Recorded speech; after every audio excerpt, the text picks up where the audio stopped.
This session is being recorded today, and this recording is not the property of the county, and the county makes no representation about the accuracy of the recording and is not responsible for its content. The recording is the exclusive property of the union or the recorder, and copies of the recording must be directly requested from the recorder. The county has no obligation under Florida Statute 119, as it is not the county's recording, nor does the county maintain a copy. Thanks. Okay, well, thank you for the pay proposal that we received from you. While our response is, we have a response for you on that today, and we have a package proposal, but we think some of the articles in the package proposal may be ripe for signing off on today. We've made some changes, but we'll walk you through each of those. And what I'll do, Scott, is I will send you now the articles, and I'll tell you what they are just for the recording here and for the record. I'm going to be sending you a package that includes Article 1, recognition, Article 3, union representation, Article 5, access to bargaining unit members, Article 7, seniority, Article 10, vacation leave,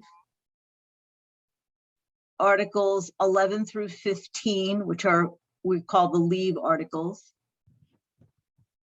Article 17, retirement and health, Article 20, uniform and grooming, Article 24, compensation, Article 25, specialty charge paramedics, and Article 27, lost or damaged equipment. So I'm going to forward this package to you right now, Scott, and it's in a Word version, so you should be able to good work through. And Mike, I'm going to copy you on it as well.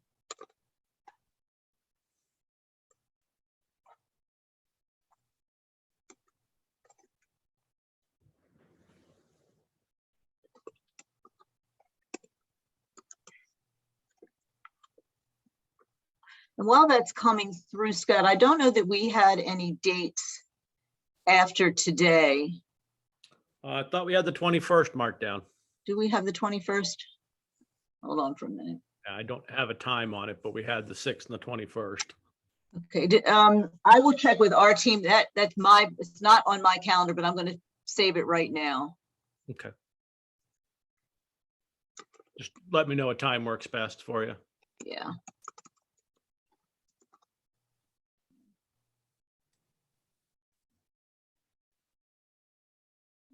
Okay. Just let me know when you have the package.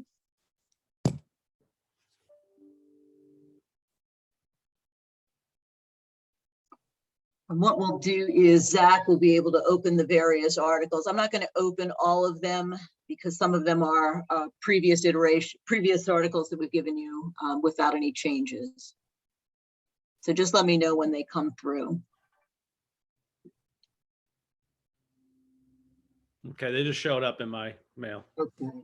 So article, excuse me, Article 1, recognition, is the same as the changes we have made in the past. We have not accepted the community paramedic in here. And so Article 1 and Article 7 will reflect the same changes as they have. So Article 1 is as previously presented. This is our 12-6 presentation.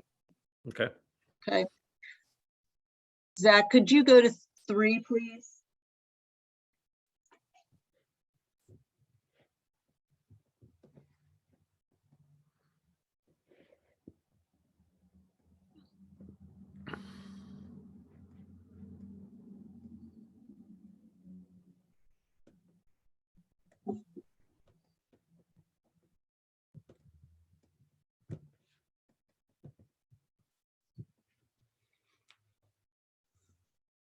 Can you make?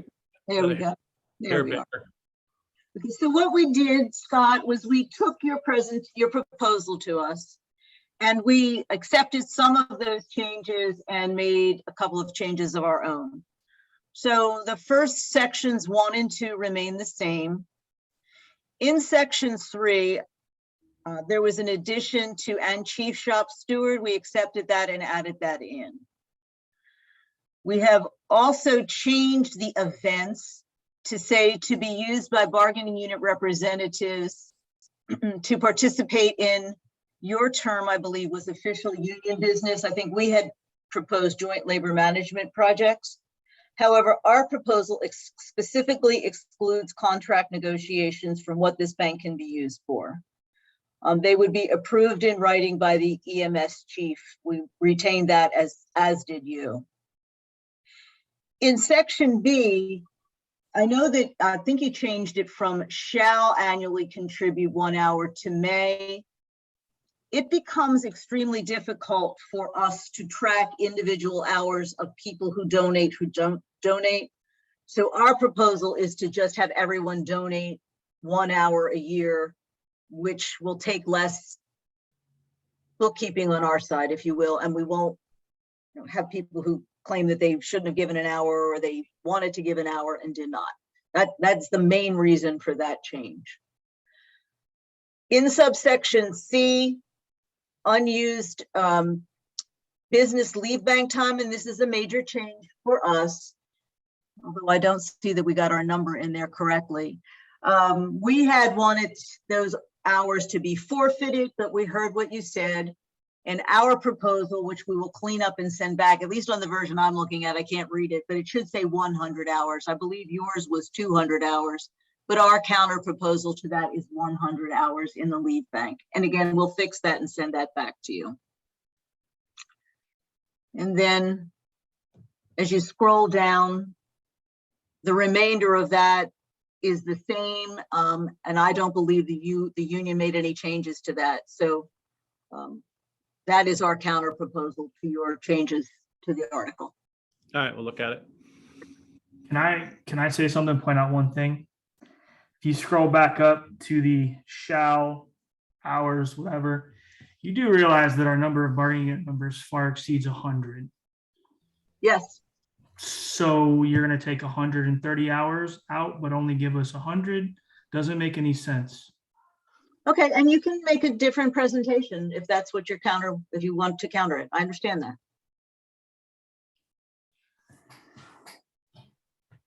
Understood. Thanks.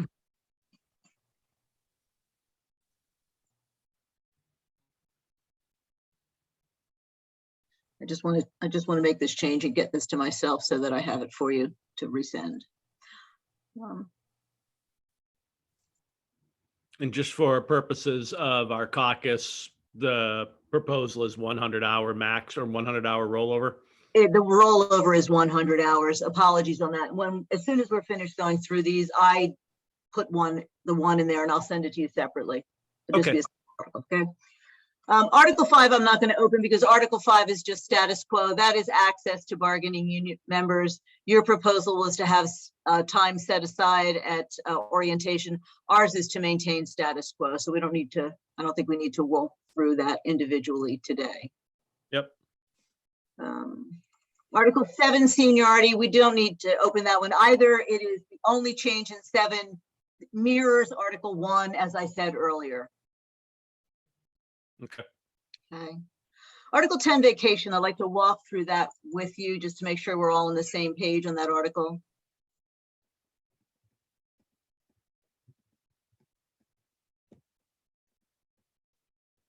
I think that the accrual, there is an increase in the accrual hours, not in the total maximum end of year hours, but in the rate at which they accrue.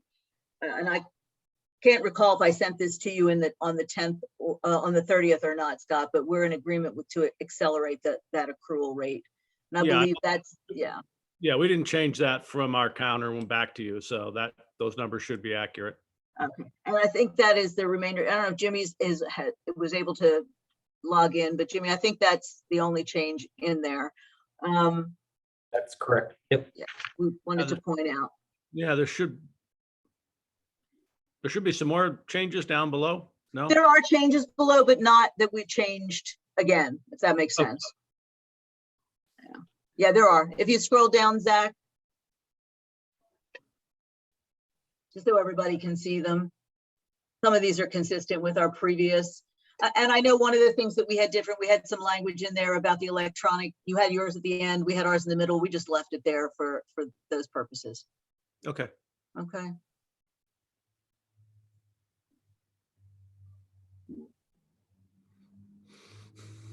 Okay.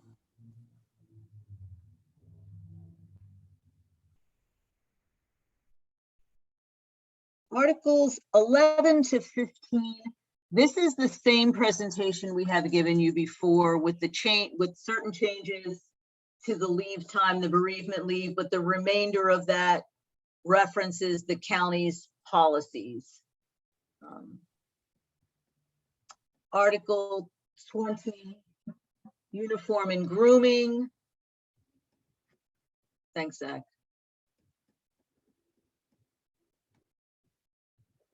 There are no changes in Article 20, uniform and grooming from our last proposal. Article Is- 24, I'm sorry. Karen, quick question on 20. Is there something specific that you can cite for me as to a reason for wanting that out of the contract? I mean, that's just a huge staple in every EMS contract that we deal with. And And if I deal with these in public minor- safety all the time. I think one of the things that you saw previously that Jimmy put together for you was a general order that would have the uniforms and the information in there.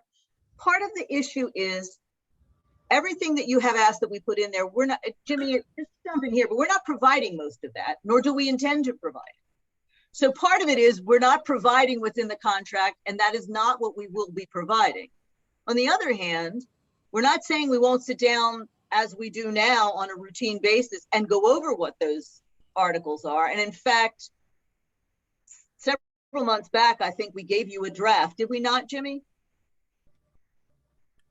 Jimmy's on here. Yeah, we gave a draft General Order 102. Right. Which shows the articles of clothing and the articles that be provided. And part of the reason is what we all know is that if in a 3-year duration of a contract, these things may change, and they may change more frequently than a year.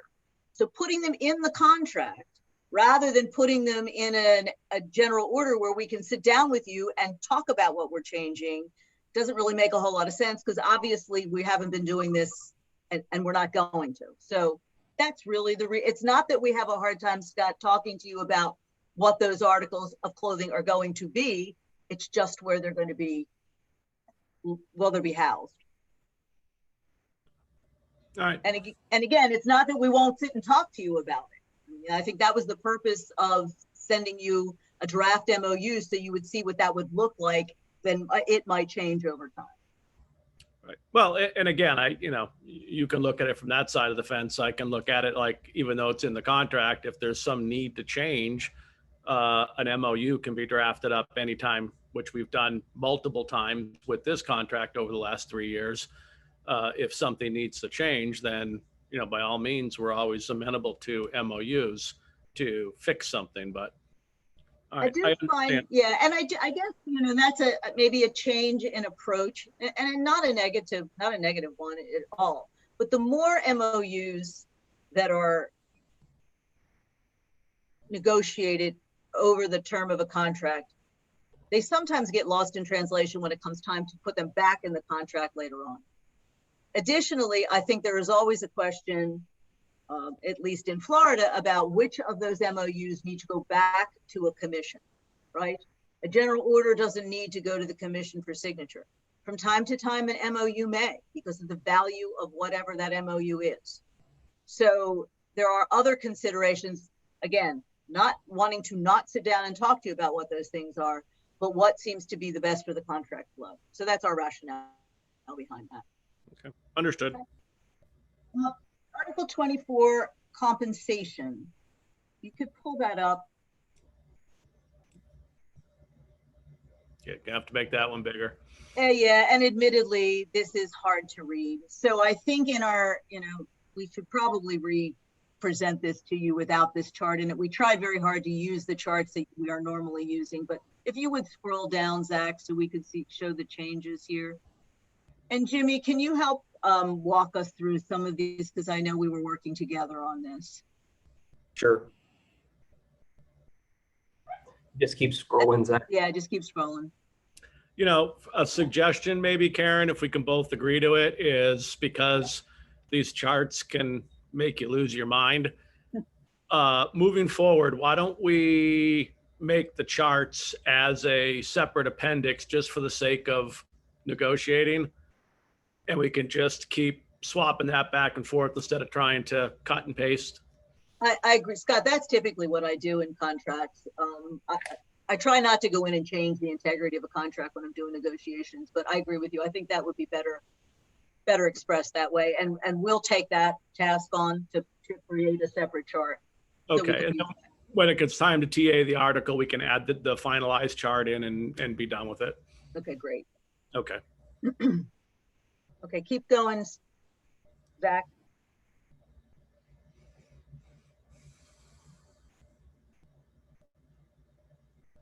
Okay, Jimmy, do you want to kind of Sure, walk us? well, if you can keep scrolling just a little bit so we can see the entire chart. Thanks.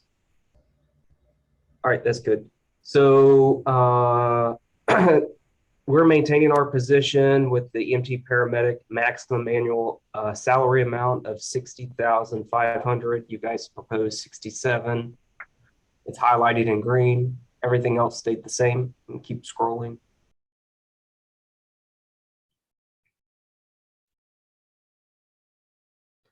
Okay. So all the new additions are obviously in green at this point. We are proposing a 4.5 increase to base hourly rate or the new minimum pay grade. The language that you guys propose is in green. We struck that out. We're putting the percentages into the minimum and to the initial increase in those, Scott. We've struck through the retroactive payment. I believe the bargaining unit just got 3.9% in October. Struck through section 4. And can we get down to the merit pay then? But wasn't that the next section? Yes. Okay, so the merit-based pay for performance is all in green. You guys proposed 6, 3.5 for distinguished, 3 for highly effective, 2.5 for effective, 1 for needs improvement, and 0 for unacceptable. So our response is increased based on your last proposal to us. Good. And can we scroll down just a little more? There we go, just so you can see that. I think there might be some more. Can you Yeah, keep scrolling? keep going. There we go.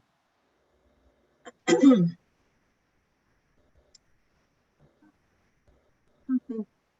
So I think 6.4 is the same, Jimmy, as the last back and forth. Yep, 6.4 is the same, and 7 is the same that was proposed to you all previously. We're maintaining our position with that. Yeah. And I think that is all of 24. Scroll down to the end, Zach. Make sure we got everything. Oh, nope. These are the changes. And we've talked about the FEMA pay before, I believe. But there is one addition, section 8. So any unscheduled Yes. overtime would be 1.75 times the hourly rate for 12 and 24-hour classifications.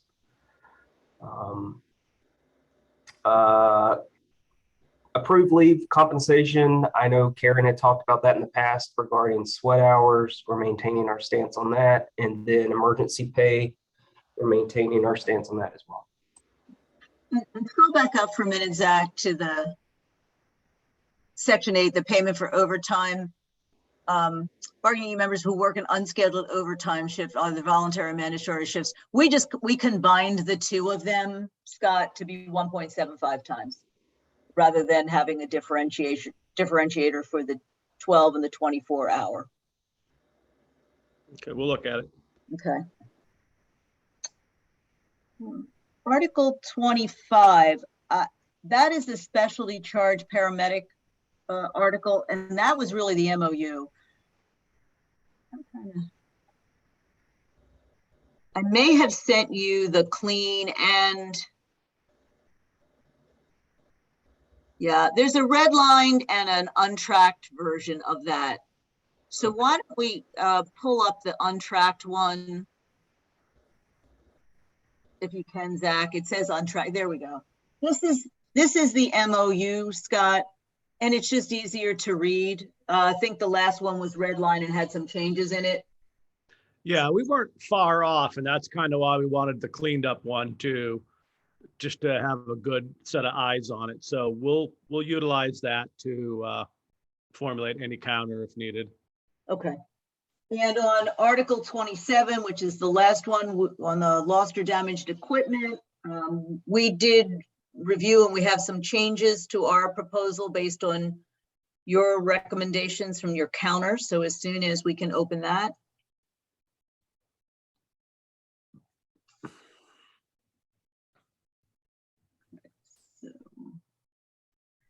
So we may be very close on this article. The parties agree that a bargaining unit may be required to pay up to a maximum. Your change, the union's proposal was to change that from $750 to $500, and we accepted that change. I believe your language also added per event, i.e. vehicle accident or vehicle equipment are damaged. We agree with that, to accept that. And then another change that I believe was yours was at the very end of that, not to exceed $100 per pay period, and we've accepted that. When we get down into the determination of cause, there were some changes. The committee made up of equal members of union management. We agreed with that and designated by each party will investigate and make a determination based on a simple majority vote. We're in agreement with that. However, at the end of the day, it is the chief who's going to make those decisions. So rather than reverting all the way back and starting all over again, our proposal to this is then the committee's position gets forwarded to the EMS chief, and the chief makes the final decision. And then I believe the remainder of that, I speak too soon, but if you will scroll down, Zach, I don't think the union made any changes to that, and neither did we. So the remainder of that remains as was proposed. Okay, and then just a quick question for clarification. If you go back to where it talks about recommendations of the committee.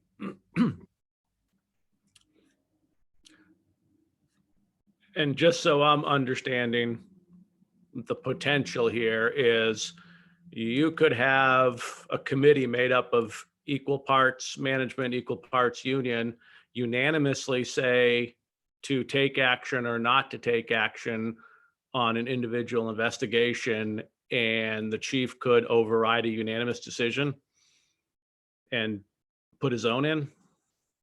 No, And Karen, do you mind? not at all. Okay, so just based on the words that are in this article, I mean, the way I would interpret it, it says, on